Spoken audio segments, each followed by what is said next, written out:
Ang militar ng Estados Unidos ay may 11 aircraft carrier pinakamarami sa buong mundo. Ang mga lumulutang na paliparan na ito ang nagpapahintulot sa Amerika na magpakita ng lakas sa malalayong bahagi ng mundo. Libu-libong milya mula sa sarili nitong lupain at baybayin. Nagbibigay ang mga ito ng natatanging operasyonal na kakayahang umangkop, kaya magsagawa ng labanan, pagmamanman, pagpigil at seguridad kahit saan man. Ngayon, nakatanggap sila ng natatanging upgrade. Ang Locust Laser ay isang makabagong sandata na parang science fiction. Dinisenyo para labanan ang pinakamalaking banta sa digmaan ng ika-21 siglo, mga drone. Ang bagong sandatang ito ay literal na kayang sunugin ang mga unmanned aerial vehicles o UAVs mula sa impapawid, tinutunaw ang kanilang mga bahagi at sinisira ang mahalagang sistema sa isang iglap lang. Mahalaga itong karagdagan sa US aircraft carrier dahil tumataas ang banta ng drone araw-araw. At matagal nang walang matalino at matipid na solusyon ang US Navy laban dito. Noong Oktubre 2023, $1 bilyong na barkong pandigma ng Amerika ang biglang nakadetect ng 12-12 ng banta sa radar habang naglalayag sa Red Sea. Hindi lang cruise missile o eroplanong pandigma ang mga bantang yon. Mga drone at cruise missile rin mula sa rebelding Houthi sa Yemen. Mura at mass-produced na UAVs. Nagkakahalaga lang ng $50,000 bawat isa. Ngunit may sapat na pampasabog para magdulot ng matinding pinsala sa halos anumang target. Noong araw na yon, ilang sasakyang dagat na pangkomersyo at barkong pandigma ng Amerika ang nasa linya ng putukan. Agad na kumilos ang mga tripulante ng Navy at dahil walang ibang opsyon, umasa sila sa tradisyonal na depensang sistema ng barko, ang mga interceptor missile. Hindi ginawa ang mga missile na ito para sa mga drone. Ginawa ang mga ito para pabagsakin ng mga kalabang fighter, bomber o missile. Mga mahahalagang kagamitan na kadalasang milyon-milyon o kahit $10 milyong ang halaga. Karaniwan, ang mga interceptor ay nakakahalaga ng hindi bababa sa $1 milyong, minsan higit pa. Kung tinitira mo ang fighter gamit interceptor missiles, hindi malaking issue ang cost effectiveness. Makatuwiran lang na gumastos ng ilang milyong dollar na halaga ng mga munisyon, kung ang kapalit naman ay mapabagsak ang isang kalabang jet na mas mahal pa ang halaga. Pero kung $1 milyong ang missile na ginamit para pabagsakin ng drone na $50,000 lang, iba na yon. Isipin mo kung ang isang barkong pandigma o aircraft carrier ay haharap sa mga kawan ng drone na may 12-dosenang o daan-daang kamikaze UAVs. Maubos nila ang daan-daang milyon o bilyong dollar na halaga ng missile sa ilang linggo lang. Hindi yun kayang mapanatili, kahit ng US na may pinakamalaking military budget sa mundo. Kung gusto mong labanan ng mga drone, dapat maghanap ng mas mura at epektibong paraan. Iyan ang natutunan ng Ukraine sa digmaan nila kontra Russia. Madalas harapin ng depensa ng Ukraine ang malalaking grupo ng Russian drone. Ngunit gumagamit sila ng mura at iba-ibang paraan para pabagsakin ang mga ito. Kasama rito ang AI-powered turret, mobile fire group, interceptor drone, at electronic warfare EW jammer. Masasing binabantayan ng industriya ng depensa ng US ang sitwasyon sa Ukraine, natututo sa mga tagapagtanggol ng Kyiv at sinusuri ang datos para malaman kung ano ang epektibo, kung ano ang hindi, at paano. Pwedeng gayahin o pagbutihin ng Amerika ang mga taktika ng Ukrainian para mapalakas ang kakayahan nila laban sa drone dahil hindi mawawala ang mga ito. Hindi lang ito isang yugto o pansamantalang taktika na maduluma rin agad. Ang mga drone ay kasalukuyan at kinabukasan ng digmaan gaya ng alam natin. At hindi mahirap makita kung bakit. Mura lang silang gawin at mas mababa ang gastos kumpara sa cruise at ballistic missiles o guided bombs. Pero malaki ang potensyal nilang puksain ang mga puwersa ng kaaway, sumira ng infrastruktura at magdulot ng matinding kaguluhan saan man gamitin. Nakita na natin ito sa Ukraine at gitnang silangan at abala na ang mga nangungunang sandatahang lakas sa mundo sa pagdevelop ng next generation na drone na may mas malalaking warhead, mas magagandang motor, mas matalinong AI at mga bagong kakayahan. Halimbawa, nakabuo ang China ng advanced na autonomous swarm technology na nagpapahintulot sa 12-12 ng drone na maghanap, magkilala, sumubaybay at umatake sa mga target na halos walang interbensyon ng tao. Walang sinuman ang maaring baliwalain ang tumataas na kahalagahan ng mga UAV, lalo na ang Estados Unidos, na siyang pinakamakapangyarihang puwersang militar sa mundo sa loob ng maraming henerasyon. Para mapanali ang posisyon sa tuktok, kailangan itong bumuo ng sariling hukbo ng drone at hanapin ang pinakamabisang paraan para kontrahin at alisin ang mga drone ng kalaban sa himpapawid, lupa at lalo na sa dagat. Dahil ang hukbong dagat ng Estados Unidos ay humaharap sa daan-daang drone at misil na banta sa Red Sea pa lamang mula Oktubre 2023 hanggang Enero 2025. Patuloy pang tataas ang bilang na yan sa mga susunod na taon. Sa mga puwersang gaya ng Houthi, na mabilis makagawa ng maraming Samad Kusef-style drone para tuluyang madaig sa dami ang kalaban at bumbahin ang mga barkong pandigma at mga carrier strike group ng Amerika. Gaya ng ipinaliwanag, hindi practical na solusyon ang umasa lang sa mga misail para pigilan ng mga grupo ng drone. Hindi lang dahil napakamahal ng mga ito, kundi kahit ang pinakamalalaking barkong pandigma ay limitado lang din ang kayang dalhin na misail sa isang pagkakataon. Sa huli, maubusan din sila ng bala at magiging target na lang. Pero paano kung may ibang depensa ang mga barkong yon? Isang sandata na mura gamitin, epektibo laban sa lahat ng uri ng UAV, at hindi naubusan ng bala. Diyan papasok ang Locust Laser. At kahit parang galing ito sa isang sci-fi na pelikula, totoong-totoo ito at kasalukuyan ng ikinakabit sa mga aircraft carrier ng Amerika habang tayo nag-uusap. Tunay nga, noong Abril 20, iniulat ng Warzone at iba pang military news outlets na nilagyan at sinubukan ng US Navy ang Locust Laser System sa loob ng Nimitz-class aircraft carrier, ang USS George H.W. Bush. Pinaniniwalaan na ito ang unang pagkakataon na aktibong ginamit ng Navy ang ganitong uri ng teknolohiya sa isang carrier. Bahagi rin ito ng estratehikong pagbabago ng Navy para gamitin ang direct energy weapons. Sinabi ni Chief of Naval Operations Admiral Darrell Caudle noong Enero 2026 na nais niyang mas maraming Amerikanong barkong pandigma ang magkaroon ng laser systems bilang una at pangunahing linya ng depensa laban sa malalapit na banta. Layunin ko kung nasa tanaw ng barko, unang gagamitin natin ang directed energy. Habang ang balita tungkol sa Locust sa George H.W. Bush ay lumabas lamang noong Abril 2026, pinaniniwala ang isinagawang aktwal na pagsubok ng unang bahagi ng Oktubre 2025. Nagbahagi ang Navy ng mga larawan ng sistema habang naka-install ito, kasama ng isang nakakainganyong caption.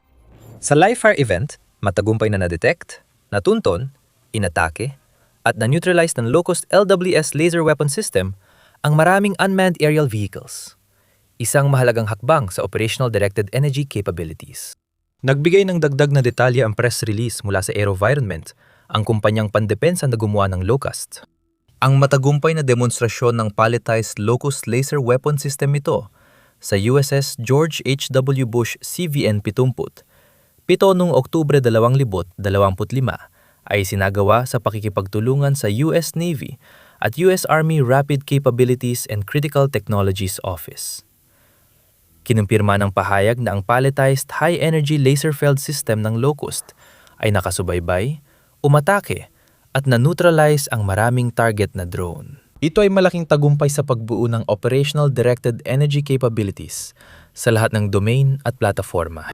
Ayon sa kumpanya, pinatutunayan ng matagumpay na pagsubok ng Locust ay inobasyong akma sa iba't ibang plataforma na kayang lumipat mula fixed site at land-based mobile platforms ng walang abala, tulad ng Joint, Light Tactical Vehicle at Infantry Squad Vehicle, hanggang sa dynamic at mahirap na kapaligiran ng isang gumagalaw na aircraft carrier. Mahalaga ang katotohanan yon dahil ibig sabihin may deploy ang Locust kahit saan. Kailangan ng US, sa lupa man o dagat. Maaring ilagay ito sa mga susunod na barkong pandigma, carrier, at sasakyang panlupa bilang karaniwang depensa na may mataas na pamantayan sa anumang kapaligiran. Bago natin pag-aralan ang sistemang ito at ang kakayahan nito, nanonood ka ng The Military Show. Kung di ko pa nakapag-subscribe, na yun na ang tamang oras. Ngayon, ang pangunahing bahagi ng Locust ay isang laser-directed energy weapon sa isang turret na may built-in na electro-optical at infrared na mga video camera. Ang mga kamera ang naghahanap, tumutukoy, at sumusubaybay sa mga target sa loob ng saklaw ng sistema. Iba't ibang tertiary sensors, kabilang ang high-frequency radars at passive radio frequency signal detection systems, ay sinama rin sa Locust na tumutulong sa pag-cue at pagkontrol ng laser na tinatayang may lakas na 20 kilowatt. Nasa mababang parte lang yon ng laser power spectrum. Pero huwag kang palinlang. Sapat ang lakas ng Locust laser para madaling wasakin ng maliliit na drone at ayon sa ulat, maaari pa itong dagdagan. Naipakita na ang sistema gamit ang mas malakas na 26 kilowatt na power rating At maaring tumaas pa ito. Pero di pa tiyak kung hanggang saan ito aabot sa kasalukuyang laki at disenyo. Hindi lang ang Navy ang sanggay ng militar ng Estados Unidos na sumusubok sa makabagong teknolohiyang ito. Noong Disyembre 2025, kinumpirma ng mga ulat na natanggap na ng US Army ang mga palletized locust lasers, pati na rin ang mga karagdadong sistema na ikinabit sa mga sasakyang tactical at pang-infantry squad, JLTVs at ISVs. Nagpakita rin ng aktibong interes ang Marine Corps sa pagkuha ng mga JLTV-based na low-cost system. Ngunit ang pinakabagong balita tungkol sa low-cost na nasa isang carrier, ang unang pagkakataon na opisyal nating nakita ang Navy na gumagamit ng ganitong uri ng teknolohiya. Isa itong kapanapanabik na hakbang, pero hindi nakakagulat kapag isinasaalang-alang mo ang maraming benepisyo na dala ng mga laser na ito. Una, may bentahe ito pagdating sa gastos. Bagamat mahal ang locust system na umaabot sa $8 milyong bawat unit, abot kaya naman ng laser. Ibinunyag ng AeroVironment ng isang putok ng enerhiya ay nagkakahalaga lamang ng $5. Madalas, sapat na yon para pabagsakin ng isang drone. $5 lang para puksain ng isang banta na nagkakahalaga ng $50,000. Nakakamangha yon. At mas maganda kaysa gumamit ng $1 milyong na missile para sa parehong gawain. Mayroon ding mahalagang katotohanan ng mga laser, hindi tulad ng mga rifle. Karaniwang sistema ng depensa sa impapawid, mga bomber at rocket launcher ay hindi mauubusan ng bala. Nag-aalok sila ng halos walang limitasyong kakayahang magpaputok. Hanggat may sapat silang kuryente at paglamig para mapanatiling maayos ang kanilang operasyon, ang mga sistemang ito ay maaari magpatuloy sa pagpapaputok hanggat kinakailangan. Walang kailangan mag-reload, walang kailangan mag-resupply, walang kailangang bumalik sa base at gumugol ng oras para magdala ng karagdagang bala. Napakahalaga niyan, lalo na pagdating sa banta ng mga drone, dahil napakamura at napakadaling gumawa ng mga drone sa napakaraming bilang. Nakita natin ang mga Houthi na nagpapadala ng 12-12 ng drone sa isang pagkakataon, habang ang Rusya sa Ukraine ay minsan nagpadala ng halos 1,000 drone sa isang gabi. Hindi mo kayang labanan ang ganong karaming drone gamit ang tradisyonal na bala. Kailangan mo ng sandatang mabilis, mura at walang abalang magpaputok. Mahalaga ang mga laser na yon. At may dagdag benepisyo ang low-cost dahil flexible ito. Tulad ng nabanggit kanina, nakita na ito sa iba't ibang anyo, gaya ng mga palletized at containerized na sistema na madaling mailipat mula sa isang lugar patungo sa iba. Pati na rin ang mga sistemang nakakabit sa mga sasakyan. Ang locust na nakita sa George H.W. Bush ay madaling inirolyo papunta sa deck at ikinabit sa loob ng ilang minuto. Ibig sabihin, madaling ikabit o tanggalin ang mga sistemang ito ayon sa pangangailangan ng misyon. Mahalagang tandaan na isa lang ito sa ilang directed energy system na sinusubukan ng Navy at iba pang sangay ng sandatahang lakas ng Amerika. Noong 2024 halimbawa, lumabas sa mga ulat na sinubukan ng Navy ang high energy laser at integrated optical dazzler at surveillance Helios system sa isang Arleigh Burke-class guided missile destroyer, ang USS Preble. 3 beses na mas malakas kaysa Locust. May 60 kilowatt power rating ang Helios at madaling i-integrate sa Aegis combat system ng Navy. Kaya nitong bulagin at sirain ng sensor at kamera ng kalaban sa pamamagitan ng concentrated na sinag ng enerhiya na nagpapainit at nagsusunog sa mahahalagang bahagi hanggang masira. Sa mga pagsubok tulad ng Locust, napatunay ang epektibo ang Helios sa pag-engage at pag-neutralize ng UAV. Tulad ng Locust, kahit mahal ang sistema, halos walang gasto sa paggamit ng Helios. Abala rin ng US sa paggawa ng mas malalaki at mas malalakas na laser system. Noong Hunyo 2025 halimbawa, inanunsyo ang isang proyektong tinatawag na Songbo na may layuning gumawa ng 400 kilowatt na laser system. Iyan ay mga 7 beses na mas malakas kaysa Helios at mga 20 beses na mas malakas kaysa Locust na may kakayahang labanan at alisin hindi lang mga drone, kundi pati na rin ang napakaraming iba pang banta mula sa cruise missiles hanggang sa maliliit na bangka.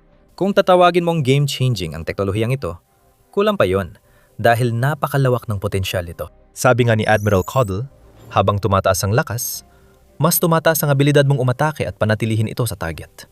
Kaya mas epektibo ang laser.